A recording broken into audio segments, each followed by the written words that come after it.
ఆయన ప్రేమిస్తే దేవుడు వాగ్దానం చేశాడు. రోమ 8:8 దేవుని ప్రేమించేవారు కనుక ఆయన సంకల్ప చొప్పున పిలువబడిన వారికి మేలు కలుగుటకై సమస్తము సమకూడి జరిగిస్తాడు. Oh Lord, I am your daughter, I am your son, I am giving the praise to you so that I can glorify you. You be with me, you help me out, because God has already promised that He will help you out.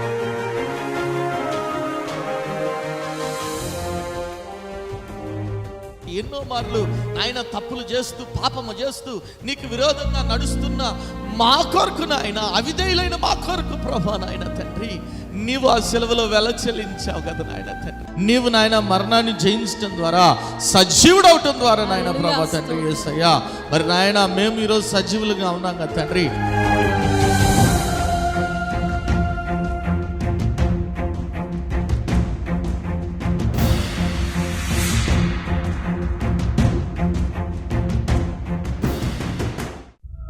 కుటుంబంలో నెమ్మది లేని స్థితిలోనున్నావా?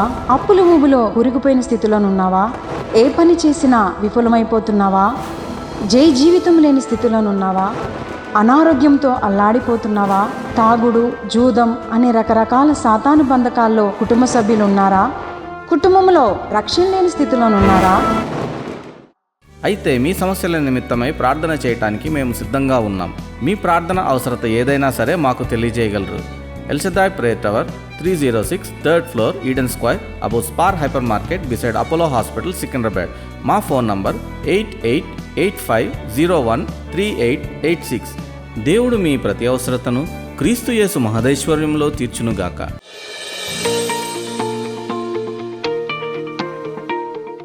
యేసుక్రీస్తు ఘనమైన నామములో మీ అందరికీ శుభములు.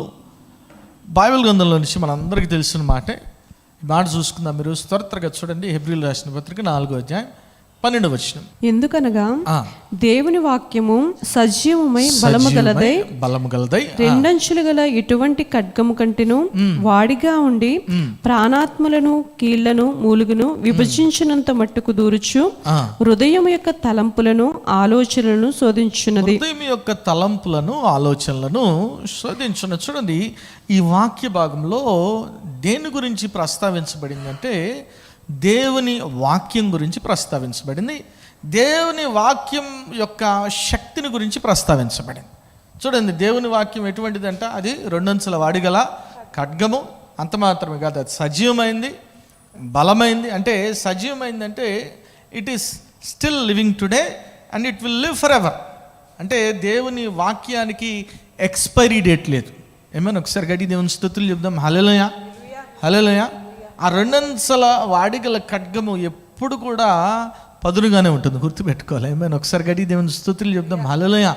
కాబట్టి ఆ 2 అంచుల వాడిగల ఖడ్గాన్ని మనము పట్టుకోవాలి, చేబునాలి. ఎందుకు చేబునాలి? మరి చాలామంది మీరు చూడండి, డాక్టర్ దగ్గరికి వెళ్తే ఒకవేళ నీకు షుగర్ ఉందనుకోండి, లేదంటే కొలెస్ట్రాల్ ఉంటే ఏం చేస్తాడు ఆయన? ఏం చేస్తాడు? చెక్ చేసి మందులు ఇస్తాడు. మందులు ఇచ్చి ఏం చెప్తాడు ఆయన? అయ్యా, ప్రతిరోజు మందులు వాడాలి. ఎందుకంటే మందులు వాడితే నీ షుగరు కంట్రోల్లో ఉంటుంది, లేదంటే కొలెస్ట్రాల్ కంట్రోల్లో ఉంటుంది, తగ్గుతుంది, ట్రైగ్లిజరైడ్స్ తగ్గుతాయి. అంటే ప్రతిరోజు కూడా ఆ మందు పనిచేస్తుంది అని చెప్తున్నాడు కదా. అదే రీతిగా దేవుని వాక్యము కూడా పనిచేస్తుంది. దేవుని వాక్యము ఈరోజు ఏం చేయబోతుందనే విషయాన్ని నేను మీతో పంచుకోవాలనుకున్నాను. ఎందుకంటే దేవుని వాక్యము మన జీవితంలో చాలా ప్రాముఖ్యమైనది, గుర్తుపెట్టుకోండి. ఏమైనా హల్లెలూయా. చాలామంది చెప్తూ ఉంటారు, నేను ప్రార్థన చేస్తున్నా బ్రదర్, నేను 2 నిమిషాలు ప్రార్థన చేస్తా, 5 నిమిషాలు చేస్తా, 10 నిమిషాలు చేస్తా. నువ్వు ఎన్ని ప్రార్థనలు చేసినా నువ్వు వాక్యం చదవకపోతే నీ ప్రార్థన వ్యర్థం అవుతుంది, జాగ్రత్త. ఏమైనా హల్లెలూయా. వాక్యం should be combined with prayer. నువ్వు ప్రార్థన కూడా వాక్యంలోని వాగ్దానాలు ఎత్తిపెట్టి మనము ప్రార్థన చేయాలి. ఏమైనా ఒకసారి గడి దేవుని స్తుతులు చెప్దాం. హల్లెలూయా. కాబట్టి ఒక్కొక్కటిగా బిల్డ్ చేసుకుంటూ వెళ్దాం. వాక్యము మరి ఏం చేస్తుంది, ఏం చేయాలి, మనం వాక్యం ఉట్టిగా వెంటనేనా ఏం చేయాలనేది మనం త్వరగా చూద్దాం. రోమీయులకు రాసిన పత్రిక ముందుగా ఏంటంటే వాక్యం ఒక మాట చూడండి. 2 కొరింథీ 6వ అధ్యాయం 7వ వచనం చూడండి. ఏమని రాయబడింది? 2 కొరింథీ 6:7. సత్యవాక్యము చెప్పుట వలనను దేవుని బలము వలనను కుడి ఎడముల నీతి ఆయుధములు కలిగి. చూడండి, దేవుని బలము ఒక ఆయుధం అంట. అది మాత్రమే కదా, సత్యవాక్యం కూడా ఒక ఆయుధంగా ఉంది. కాబట్టి ఈ ఆయుధాన్ని మనము ప్రతిరోజు చేబునే వారంగా ఉండాలి. ఒకసారి గట్టి దేవుని స్తుతులు చెప్దాం. హల్లెలూయా. ఈ ఆయుధాన్ని పట్టుకున్నప్పుడు మాత్రమే, ఈ ఆయుధంతోనే మనము సాతాను గాడిని, దుష్టుని జయించగలము. నమ్మిన వారి దేవుని స్తుతులు చెప్దాం. హల్లెలూయా. మరి ఏం చేయాలి? వాక్యం చూడండి ఒక్కొక్కటిగా. రోమీయులు రాసిన పత్రిక 10వ అధ్యాయం 17వ వచనం చూడండి. ఏమని రాయబడింది? రోమా 10:17. కాగా వినుట వలన విశ్వాసము కలుగును. వినుట వలన, రోమా 10:17 అన్న, వినుట వలన విశ్వాసము కలుగును. వినుట క్రీస్తును గూర్చిన మాట వలన కలుగును. ఏమైనా ఒకసారి గడి దేవుని స్తుతులు చెప్దాం. హల్లెలూయా. దేవుని వాక్యము మన జీవితము సరైన మార్గంలో వెళ్ళటానికి ఒక గొప్ప ఆయుధంగా, ఒక గొప్ప సహకారంగా మనకుంది. ఏమైనా ఒకసారి గడి దేవుని స్తుతులు చెప్దాం. హల్లెలూయా. కాబట్టి ముందుగా ఏం చేయాలంటే, ఫస్ట్ థింగ్ దేవుని వాక్యాన్ని మనం ఏం చేయాలంట? వినాలి. మళ్ళీ ఎంతమంది దేవుని వాక్యం వింటున్నామా? నిజంగా వింటున్నామా? Okay, there's difference between hearing and listening. అర్థమైందా? వింటం వేరు, నిజంగా వింటం వేరు. అందుకే ఒక మాట అంటాడు, చదవను అసలు, ద్వితీయోపదేశకాండం 28వ అధ్యాయం 1వ వచనం చూస్తే శ్రద్ధగా విని అని రాయబడింది. ఏమైనా హల్లెలూయా. చాలామంది దేవుని వాక్యము వినే చోటుకు వస్తున్నారు, కానీ దేవుని వాక్యాన్ని శ్రద్ధగా వినట్లేదు. వింటే ఏం కలుగుతుంది నీలో? ఖచ్చితంగా విశ్వాసం కలుగుతుంది. ఏం వింటే? క్రీస్తుని గురించిన మాట వింటే ఖచ్చితంగా నీలో విశ్వాసం కలుగుతుంది. కానీ ప్రాబ్లం ఏంటంటే నువ్వు వినట్లేదు. మొదటి స్టేజ్లోనే నువ్వు ఆగిపోతున్నావు. నువ్వు మొదటి స్టేజ్లోనే వినని స్థితిలో ఉన్నట్లయితే నీ జీవితంలో ఏ అద్భుతం కూడా జరగదు. Don't expect a miracle from God. ఏమైనా నమ్మిన వారి దేవుని స్తుతులు చెప్దాం. హల్లెలూయా. కాబట్టి మొట్టమొదటి మనం చేయాల్సిన పని ఏంటంటే, దేవుని వాక్యాన్ని ఏం చేయాలా? వినాలి. ఎట్లా వినాలి? శ్రద్ధగా. ఇంటికి వెళ్ళి చదువుకోండి. ద్వితీయోపదేశకాండం 28వ అధ్యాయంలో దేవుని వాక్యాన్ని, ఆజ్ఞని శ్రద్ధగా వింటే ఎన్ని ఆశీర్వాదాలు ఉన్నాయి. ఒకటిగా చాలా ఆశీర్వాదాలు ఉన్నాయి. కాబట్టి first thing you should listen to the word of God. దేవుని వాక్యాన్ని వినాలంట. రెండోదిగా చూడండి, వాక్యం గురించి ఉపమానంలో యేసుక్రీస్తు ప్రభు చెప్తాడు కదా, మత్తయి సువార్త 13వ అధ్యాయం 19 నుంచి 23 వచనాలు చదవండి. ఏమన్నా మత్తయి సువార్త 13వ అధ్యాయం 19 నుంచి 23 వచనాలు. విత్తువాన్ని గూర్చిన ఉపమాన భావం వినుడి. ఎవడైనను రాజ్యమును గూర్చిన వాక్యము వినియు గ్రహింపకయుండగా దుష్టుడు వచ్చి వాని హృదయం నుండి విత్తబడిన దాన్ని ఎత్తుకుని పోవును. త్రోవ ప్రక్కన విత్తువాడు వీడే. రాతి నేలను విత్తువాడు. మీరు చూసారా? చూడండి, వాక్యం వింటే సరిపోదంట, వాక్యాన్ని ఏం చేయాలంట? గ్రహించాలి. ఆమేన్, హల్లెలూయా. సో వాక్యము చాలామంది వింటున్నారు, కానీ ఈ వాక్యము ద్వారా దేవుడు మన జీవితాల్లో కార్యం చేయబోతున్నాడని గ్రహింపులేదు చాలామందిలో. ఆమేన్, హల్లెలూయా. నా సమస్యకు ఈ వాక్యం పనిచేస్తుంది, ఈ వాక్యం ఒక ఔషధంగా, మెడిసిన్ లాగా పనిచేస్తుందని గ్రహింపు లేని స్థితిలో చాలామంది ఉన్నారు. ఆమేన్. ఒకసారి గట్టి దేవుని స్తుతులు చెప్దాం. హల్లెలూయా. వాక్యం వింటే సరిపోదు, వాక్యాన్ని గ్రహించాలి.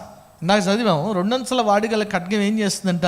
It will penetrate through body, spirit and soul. అంత మాత్రం కదా, ఏమని రాయబడింది అక్కడ? అది హృదయం యొక్క తలంపులను, ఆలోచనలను. సో వాక్యం ఏం చేస్తుంది? మన ఆలోచన అంతా యావత్ ఎట్లాంటిదంట? ఆదికాండం 6వ అధ్యాయం 5వ వచనంలో ఏమని రాయబడింది? నరుల చెడుతనము భూమి మీద గొప్పదనియు, నరుల చెడుతనం భూమి మీద గొప్పదనియు, వారి హృదయం యొక్క తలంపులోని ఊహంతయు, హృదయం యొక్క తలంపులోని ఊహయంతు ఎల్లప్పుడూ కేవలము చెడ్డదనియు. ఒకసారి గడి దేవుని స్తుతులు చెప్దాం. హల్లెలూయా. కాబట్టి నీ హృదయంలో ఏ తలంపులు ఉన్నాయి? చెడ్డ తలంపులు ఉన్నాయి. నీ ఆలోచనలో ఏ ఆలోచనలు ఉన్నాయి? చెడ్డ ఆలోచనలు అంటే పాపం గురించిన ఆలోచనలనే కాదు, అవిశ్వాసం కూడా పాపమే. ఏమైనా ఒకసారి గడి దేవుని స్తుతులు చెప్దాం. హల్లెలూయా. ఎటువంటి చెడ్డ ఆలోచనలు అంటే ఇది జరగదు, ఇది కాదు, లేదంటే లాజికల్ బ్రెయిను, లేదంటే ప్రాక్టికల్ క్రిస్టియను, ఇవన్నీ కూడా చెడ్డ తలంపుల కిందే వస్తాయి, చెడ్డ ఆలోచనల కిందే వస్తాయి. ఏమైనా ఒకసారి గడి దేవుని స్తుతులు చెప్దాం. హల్లెలూయా, హల్లెలూయా. సో ఈ హృదయంలో, ఈ ఆలోచనలో ఉన్న తలంపులను కరప్ట్ చేయాలంటే ఏం జరగాలి? దేవుని వాక్యం ఏం చేయాలా? మన హృదయంలోని తలంపులను, ఆలోచనలు శోధించాలా. అది ఆయుధంగా పనిచేయాలి. ఈ ఆలోచనలు ఇవి ఆగిపోవాలంటే అది పనిచేయాలి.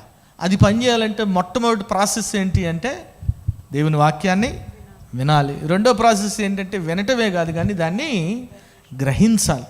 ఎందుకంటే యేసే చెప్పాడు అక్కడే 13:15లో చాలా చక్కగా చెప్తాడు. చూడండి, మత్తయి సువార్త 13వ అధ్యాయం 15వ వచనంలో ఏమంటున్నాడు చూడండి. ఈ ప్రజలు కళ్ళారా చూచి, చెవులారా విని, ఆ. ఆ. ఆ. ఆ. వారు తమ కన్నులు మూసుకొని ఉన్నారు కనుక మీరు వినుట మట్టుకు విందురు కానీ గ్రహింపనే. ఆమేన్, హల్లెలూయా. సో దేవుని వాక్యము నీలో ఉన్న చెడ్డ తలంపుల్ని, చెడ్డ ఆలోచనల్ని పోగొట్టాలి అంటే, అవిశ్వాస తలంపుల్ని, అవిశ్వాసపు ఆలోచనల్ని పోగొట్టాలి అంటే వింటే సరిపోదు. ఏం చేయాలంట? వాటిని గ్రహించాలి. దేవుని వాక్యాన్ని ప్రభు ఈరోజు నాతోనే మాట్లాడాడు. ఈరోజు ప్రభు నాతోనే మాట్లాడుతున్నాడు. నీ గ్రహింపు నీలో ఉండాలి. ఉట్టిగా వింటే కదా, నువ్వు రోజు 24 గంటలు వాక్యం వింటున్నామో, ఆరాధన ఛానల్ చూస్తూ, శుభవార్త ఛానల్లో, రకరకాల యూట్యూబ్లో వినటం వల్ల ఉపయోగం ఏమనుందా? కానీ వాక్యాన్ని ఏం చేయాలా? గ్రహించాలి. దేవుడు నాతో మాట్లాడుతున్నాడా, నాతోనే మాట్లాడుతున్నాడా, ఆ గ్రహింపు కావాలి. ఆ గ్రహింపు వచ్చినప్పుడు ఇక్కడున్న ఆలోచనలు, ఇక్కడున్న ఆ తలంపులన్నీ కూడా వెళ్ళిపోతాయి. ఎందుకంటే ఈ రెండు కూడా చెడ్డవే. వాక్యాన్ని గ్రహించాలంట. మూడోది ఏం చేయాలంటే చూడండి, యాకోబు రాసిన పత్రిక 1:21 వచ్చిందండి. ఏమని రాయబడింది? అయితే అందుచేత సమస్త కల్మషమును, విర్రవీగుచున్న దుష్టత్వమును మాని లోపల నాటబడి మీ ఆత్మలను రక్షించుటకు శక్తి గల వాక్యమును సాత్వికముతో, ఏమైనా ఒకసారి గడి దేవుని స్తుతులు చెప్దాం. హల్లెలూయా. సో ఫస్ట్ థింగ్ ఏంటి? వినాలి. రెండోది ఏంటి? గ్రహించాలి. మూడోది ఏంటి? అంగీకరించాలి. ఇప్పుడు దేవుని వాక్యం నీతో మాట్లాడుతున్నారు. నువ్వు విషయంలో తప్పిపోయావు, నీ విషయంలో పాపం చేసావు, నీ విషయంలో దేవునికి విరోధంగా నడుచుకున్నావని వాక్యం నేను హెచ్చరిస్తున్నట్లయితే నువ్వు వెంటనే ఏం చేయాలా? అంగీకరించాలి. మనకు కాదులే, ఎవరికో చెబుతున్నారులే అని అనుకుంటే నష్టపోయేది మనమే. ఏమైనా ఒకసారి గట్టి దేవుని స్తుతులు చెప్దాం. హల్లెలూయా. మనకు కాదులే, ఇంకెవరికో చెప్తున్నారే, వేరే వాళ్ళకి చెప్తున్నారులే, మనకు కాదులే అనుకుంటే నష్టపోయేది మనమే. ఏమైనా ఒకసారి గడి దేవుని స్తుతులు చెప్దాం. హల్లెలూయా. యేసయ్య ఈ లోకంలో సంచరించినప్పుడు 3.5 సంవత్సరాలు వాక్యాన్ని పంచుకున్నాడు. అనేక మంది విన్నారు, గ్రహించారు, అనేక మంది ఆచరణలో పెట్టారు, అంగీకరించారు. కానీ పరిసయ్యులు, శాస్త్రులు, సద్దుకేయులు వీరు దేవుని వాక్యాన్ని అంగీకరించారా?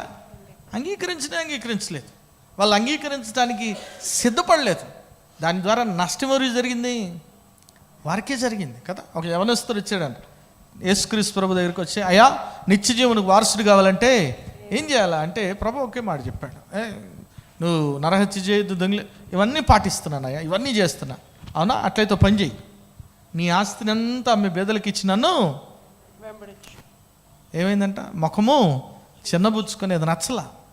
ముఖము చిన్నబుచ్చుకుని ఏం వెళ్ళిపోయాడు. నష్టం ఎవరికి దానివల్ల? యేసయ్యకి ఏ నష్టం లేదు, ఆ యవనస్తుడికే నష్టం. ఏమైనా ఒకసారి గడి దేవుని స్తుతులు చెప్దాం. హల్లెలూయా.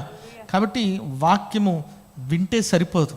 ఈరోజు నువ్వు ఏ ప్రాసెస్లో ఎక్కడున్నో ఆలోచించుకోవాలి. ఇంకా స్టవ్ వెలిగించే దాంట్లోనే ఉన్నావేమో, వంటలు, లేదంటే ఇంకా నూనె పోసే దాంట్లోనే ఉన్నావేమో, వినటంలోనే ఉన్నావేమో. వింటే ఉపయోగం లేదు బాయ్. ఏం చేయాలా? వాక్యాన్ని గ్రహించాలి. గ్రహిస్తే సరిపోదు, ఏం చేయాలా? వాక్యాన్ని అంగీకరించాలి. వాక్యం ఏం చెప్తుందో, ఒకవేళ నువ్వు బలహీన స్థితిలో ఉన్నట్లయితే ప్రభు నీతో వాక్యం ద్వారా మాట్లాడుతున్నాడేమో. శక్తిహీనులకు బలాభివృద్ధి కలుగజేసేవాడిని నేనే అంటున్నాడేమో. ఆ వాక్యాన్ని పట్టుకో, అంగీకరించు. అవును ప్రభా, నిన్ను బట్టి నేను శక్తిమంతుడు, నిన్ను బట్టి నేను బలవంతుడిని కదా. గిద్యోనుతో అన్నాడు ప్రభు, పరాక్రమ గల, అనుమానించాడు, సూచనలు అడిగాడు, కానీ చివరికి అంగీకరించాడు ఆ మాటని. అవును నేను బలాఢ్యుడిని అని అంగీకరించి యుద్ధానికి వెళ్ళాడంట. ఒకసారి గట్టిగా దేవుని స్తుతులు చెప్దాం. హల్లెలూయా. ఈరోజు ప్రభు మనతో మాట్లాడతాడు, వాక్యం ద్వారా మాట్లాడతాడు. ఆ వాక్యాన్ని అంగీకరించట్లేదు. ఇంకా చాలామంది ఆ మొదటి స్టేజ్లోనే ఉన్నారు. దాటాలి.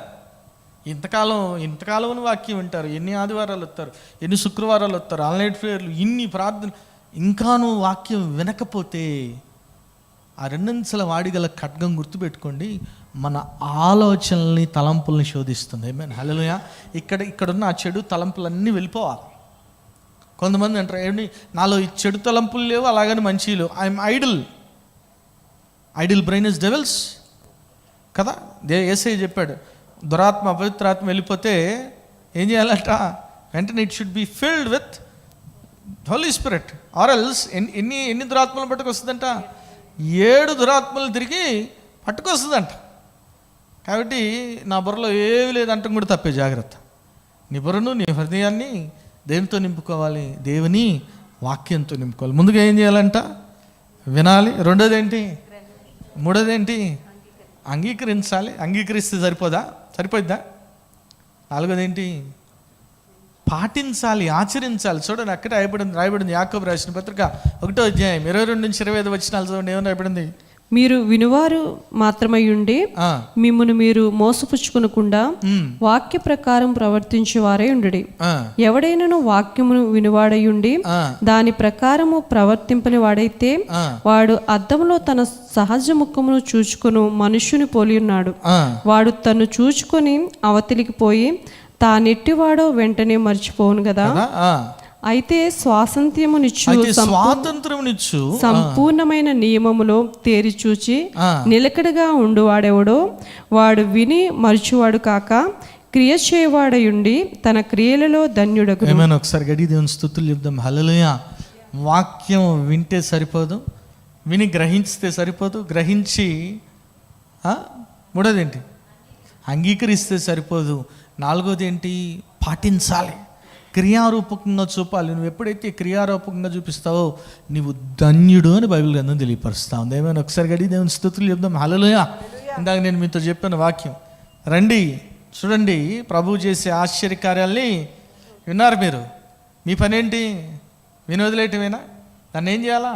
ఆచరణలో పెట్టాలా? ఇతరులకు కూడా ఏం చేయాలా? ప్రభువుని పరిచయం చేయాలా? ప్రభువుని ఇతరులకు పరిచయం. రండి, God will do wonders in your life అని మనం చెప్పాలి. దేవుడిచ్చిన పని మనకు అదే, గుర్తుపెట్టుకోవాలి. ఏమైనా ఒకసారి గడి దేవుని స్తుతులు చెప్దాం. హల్లెలూయా. మన పనుల్లో బిజీగా ఉండొచ్చు, మన వర్క్స్లో, కానీ అల్టిమేట్గా ఆయన పని చేయాలి. అందుకే అంటాడు పౌలు భక్తుడు కదా, చాలామంది వారి సొంత పనులే చూసుకుంటున్నారు. సొంత పనులు మంచిదే, కానీ దానికంటే ముఖ్యంగా దేవుని పని జరిగించే వారంగా ఉండాలి. ఏమైనా ఒకసారి గడి దేవుని స్తుతులు చెప్దాం. హల్లెలూయా. హల్లెలూయా. ఏమేమి తెలుసు? 4 చెప్పండి త్వరగా. వినాలి, గ్రహించాలి, అంగీకరించాలి, పాటించాలి. ఈ 4 స్టేజ్లో ఎక్కడున్నారు మీరు? మిమ్మల్ని మీరు పరీక్షించుకోండి, పరిశీలించుకోండి. 4 దాటితే మంచిదే. ఆ 4 స్టేజ్లో ఉన్నారు లేదా? ఇంకా 5వ స్టేజ్ కూడా ఉందంట. చూడండి, అపోస్తలుల కార్యం 20వ అధ్యాయం 32వ వచనం చూడండి. ఏం రాయబడింది? అపోస్తలుల కార్యం 20వ అధ్యాయం 32వ వచనం. ఇప్పుడు దేవునికిని ఆయన కృపావాక్యమునకును మిమ్మును అప్పగించుచున్నాను.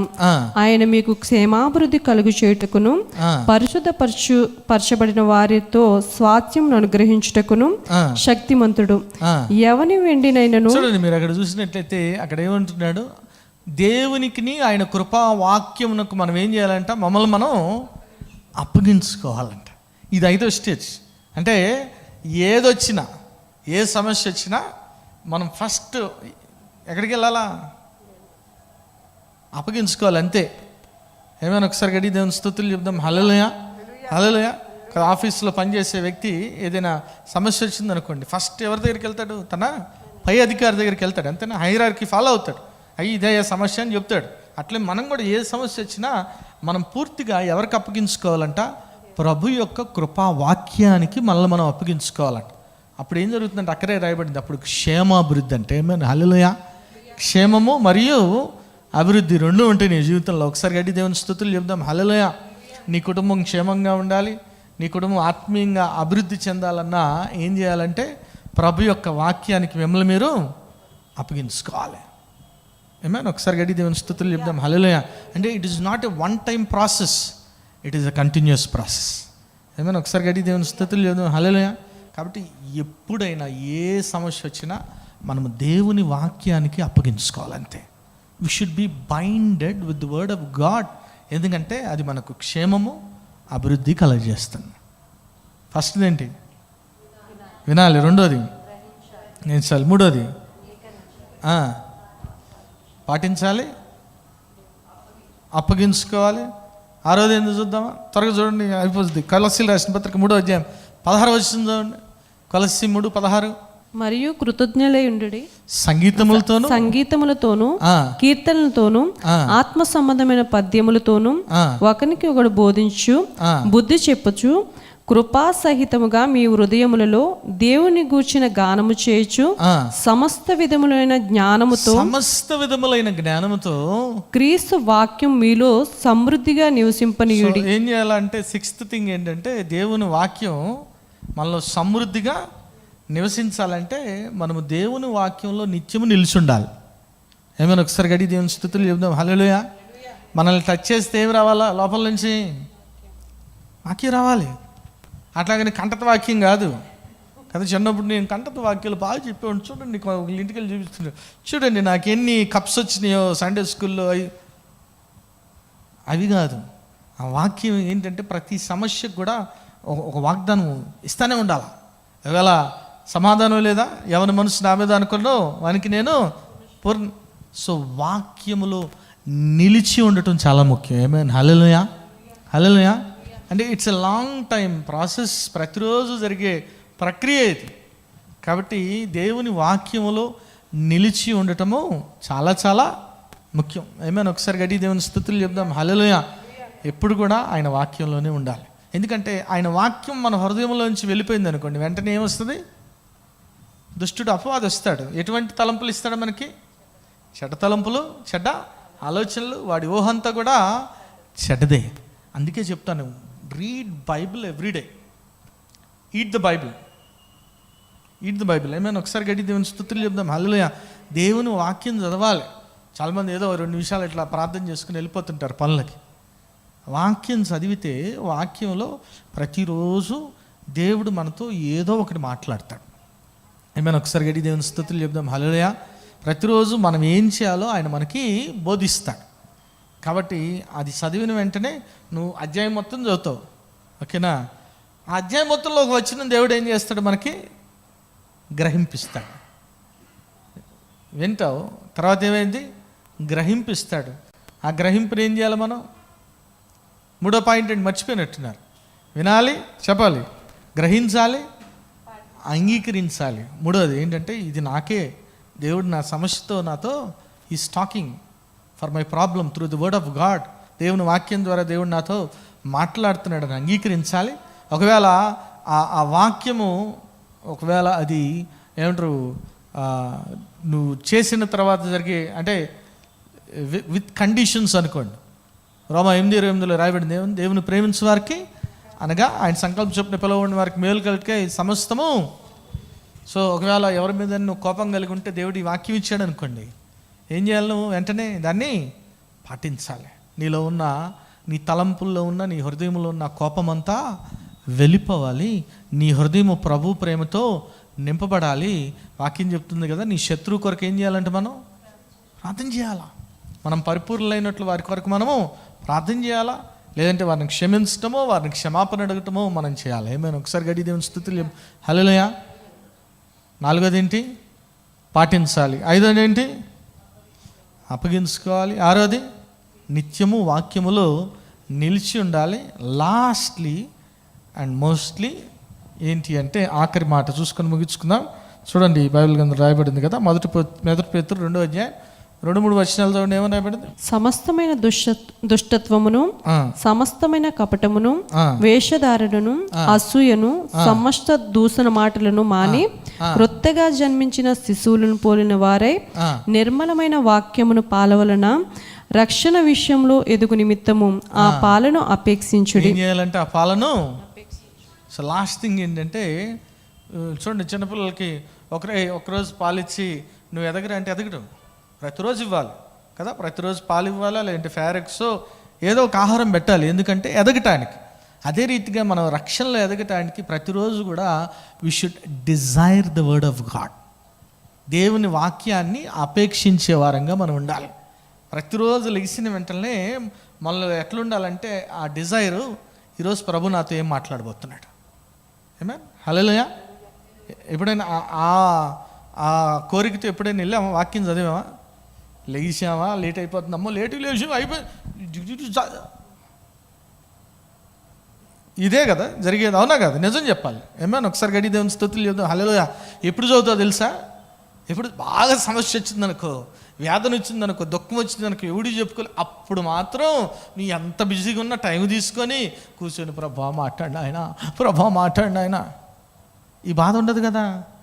ప్రతిరోజు ఆయన మాట్లాడతాడు, ప్రతిరోజు మనతో మాట్లాడాలని కోరిక ఆయన నిత్యం. ప్రతిరోజు కూడా ఆదాముతో ఏం చేశాడంట, సహవాసం చేశాడు, మాట్లాడాడు. మనతో కూడా మాట్లాడాలని కోరుకుంటాడు ప్రభు. మనం ఏం చేయాలి, మనలో ఆశ ఉండాలి, మనలో ఆ కోరిక ఉండాలి. ఏమన్నా హల్లెలూయా.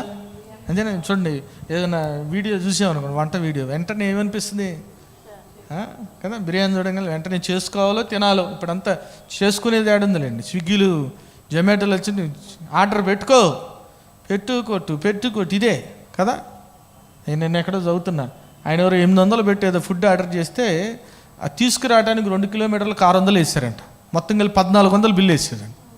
వెంటనే క్యాన్సిల్ చేసి అక్కడికి వెళ్ళి తిన్నాడంట ఆయన, 50 రూపాయలు పెట్టుకొని. ఏమైనా ఒకసారి గడి దేవుని స్తుతులు చేద్దాం, హల్లెలూయా హల్లెలూయా కదా. అవునా, చూసిన వెంటనే ఆ కోరిక.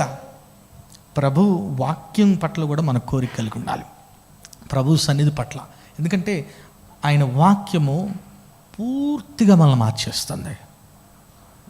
ప్రభు ఒకటే మాట చెప్పాడమ్మా, మీరు ఆరాధిస్తుంది నిజమైన ఆరాధన కాదు, నన్ను ఎట్లా ఆరాధించాలండాలి, యథార్థంగా ఆత్మతో.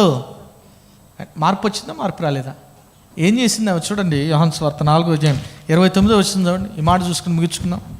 మీరు వచ్చి నేను చేసినవన్నీ నాతో చెప్పిన మనసును చూడండి, ఈయన క్రీస్తు కాడా అని ఆ ఊరి వారితో చెప్పగా. దేవుని స్తుతులు చెప్దాం, హల్లెలూయా హల్లెలూయా. ఏం చేస్తుందామా, యేసయ్యను గురించి సాక్ష్యం ఇస్తుంది.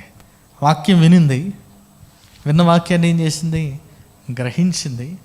గ్రహించి ఏం చేస్తుంది, ఆ వాక్యాన్ని తాను అప్పగించుకుంటుంది. అవును, నేను పాపం చేశాయా, నువ్వు ప్రవక్తను ఒప్పుకుంటున్నా. ఆ తర్వాత ఏం చేస్తుంది, వాక్యాన్ని పాటిస్తుంది. ఏ రీతిగా పాటిస్తుంది అంటే, వెళ్ళి ఆమెలో ఒక ఆశ. ఏంటి ఆశ అంటే, అయ్యో నన్ను మార్చిన యేసయ్య, ఈ ఊరిలో ఇంకా చాలామంది పాపాత్ములు ఉన్నారు, వారు కూడా మార్చబడాలని సాక్ష్యం ఇస్తా ఉంది. ఏమైనా ఒకసారి గట్టి దేవుని స్తుతులు చెప్దాం, హల్లెలూయా. అందుకే చెప్తాను, వాక్యము చాలా ప్రాముఖ్యమైనది. వాక్యము లేకుండా, వాక్యము చదవకుండా, ప్రతిరోజు వాక్యము బైబిల్ తెరవకుండా నువ్వు ఎంత గింజుకున్న ఉపయోగం లేదు. ఏమైనా హల్లెలూయా. ఎందుకంటే ఈ వాక్యం ఏం చేస్తుందంట, మన తలంపుల్ని, మన ఆలోచనల్ని శోధిస్తుంది. మనలో ఉన్న చెడు తలంపులు, చెడు ఆలోచనలు అన్నింటినీ కూడా వెళ్ళగొడుతుంది. ఏమైనా నమ్మిన వారు దేవుని స్తుతులు చెప్దాం, హల్లెలూయా. ప్రభు సన్నిధిలో అడుగుతున్నా, ఎంతమంది ప్రతిరోజు వాక్యం చదువుతారు? ఎంతమంది చదువుతారు? ఇక మీదట చదివేర్లే, ఇక మీదట నుంచి ఎంతమంది చదవాలనుకుంటున్నారు? ఎట్లా? గ్రహించే రీతిగా చదవాలి. ఏమైనా హల్లెలూయా. గ్రహించడమే కాదు, ఏం చేయాలా, అప్పగించుకోవాలా. చెప్పబడిన వాక్యాన్ని మనము పాటించాలి, లేదంటే వ్యర్థం. ఇది నువ్వు చదివి వేస్ట్. నువ్వు పాటించకపోతే, నువ్వు అపేక్షించకపోతే, నువ్వు వాక్యంలో నిలిచి ఉండకపోతే, లేదంటే ఆ వాక్యాన్ని అనుసరించి నడుచుకోకపోతే, అప్పగించుకోకపోతే నీ జీవితంలో క్షేమం ఉండదు, అభివృద్ధి ఉండదు. God wants you to grow, God wants you to increase in not only in this world and spiritually also. ఆత్మీయంగా కూడా దేవుడు నువ్వు ఎదగాలని కోరుకుంటాడు. కాబట్టి ప్రతిరోజు కూడా ఆ వాక్యం అనే పాలను మనము ఆపేక్షించే వారంగా ఉందుము గాక. దేవుడు అట్టి కృప మనందరికీ దయచేయను గాక. ఆమేన్. ప్రార్థన చేస్తున్నాం. నాయన స్తోత్రం ప్రభా, పరిశుద్ధ ప్రేమగల తండ్రి, దయగల దేవ, నీకు వందనాలు నాయన ప్రభా.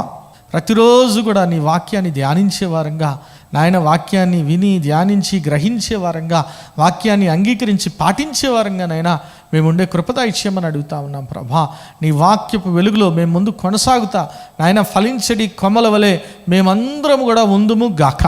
మీరే అటు కృపద ఇచ్చేయమని నాయన, ఈ వాక్యాన్ని మీరే నీటికట్టి ఫలింపచేయమని, ప్రతి ఒక్క బిడ్డని కూడా దీవించి, ప్రతి ఒక్క బిడ్డ జీవితంలో ఇచ్చే సంతోషం, సమాధానం, సర్వసమృద్ధి ఇచ్చేయమని నజరేయుడైన యేసు నామములో ప్రార్థించి వేడుకుంటున్నాము తండ్రి. ఆమేన్. ప్రభు అయిన యేసుక్రీస్తు నామమున మీ అందరికీ శుభములు. ఈ వారం బైబిల్ క్విజ్ హెచ్కేలు గ్రంథము నుండి. మొదటి ప్రశ్న, దుష్టులు మరణము చెందుట చేత ఎవరికి సంతోషము కలగదు? ప్రశ్న మరోసారి, దుష్టులు మరణము చెందుట చేత ఎవరికి సంతోషము కలగదు? రెండవ ప్రశ్న, హేయక్రియలన్నీ చేసిన వానికి ఏ శిక్ష విధింపబడును? ప్రశ్న మరోసారి, హేయ క్రియలన్నీ చేసిన వానికి ఏ శిక్ష విధింపబడును? మూడవ ప్రశ్న, నేను యెహోవానని నీవు తెలుసుకొన్నట్టు నేను నీతో నా బ్లాంక్ స్థిరపరచెదను. ప్రశ్న మరోసారి, నేను యెహోవానని నీవు తెలుసుకొన్నట్లు నేను నీతో నా బ్లాంక్ స్థిరపరచెదను. ఈ ప్రశ్నలకు గల సమాధానాలు స్క్రీన్పై కనబడుచున్న నంబర్కు తెలియజేయగలరు. గత వారం బైబిల్ క్విజ్ ప్రశ్నలకు సమాధానాలు. మొదటి ప్రశ్నకు జవాబు బ్రతుకుదురు, ఏహెచ్కేలు 18:32. రెండో ప్రశ్నకు జవాబు ఎవని ప్రవర్తనను బట్టి వానికి శిక్ష విధింతును, ఏహెచ్కేలు 18:30. మూడో ప్రశ్నకు జవాబు మరణము, ఏహెచ్కేలు 18:4. ఈ వారం బైబిల్ క్విజ్ విజేత అరుణ గారు ఫ్రమ్ సకినేటిపల్లి. ఇప్పటి వరకు అనేక ప్రోగ్రామ్స్ జరిగినాయి, మీరు చూడొచ్చు, వాచ్ చేయొచ్చు. మరి చూడండి, బలపడండి, పరిశుద్ధాత్మను పొందుకోండి. ఆమేన్.